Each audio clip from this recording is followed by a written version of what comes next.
बोला बोला कैलाशपति की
शिव बसदा।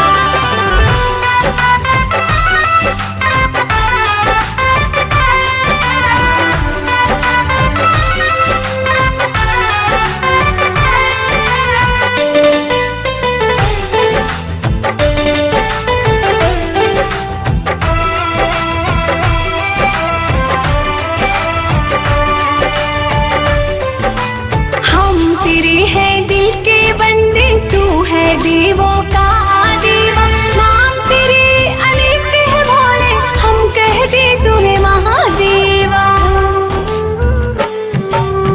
हम तेरे हैं दिल के बंदे, तू है देवों का देवा। नाम तेरे अनेक है बोले, हम कहते तुम्हें महादेवा। बिन तेरे पते न हिले है, तो हंसे तो दुनिया है हंसदा। तू हंसे तो दुनिया है हंसदा। हर दिल में शिव बसदा, हर दिल में शिव बसदा। हर दिल में शिव बसदा, हर दिल में शिव बसदा।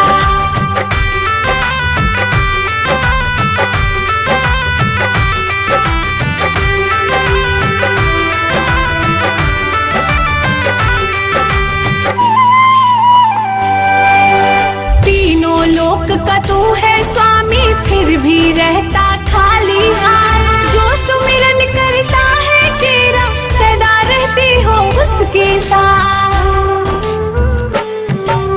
तीनों लोक का तू है स्वामी, फिर भी रहता खाली हाथ। जो सुमिरन करता है तेरा, सदा रहती हो उसके साथ। तुझसे जो भी बैर करे है, कभी नहीं है वो बचदा।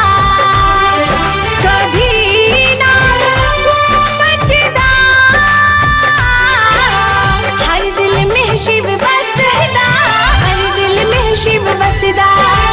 हर दिल में शिव बसदा।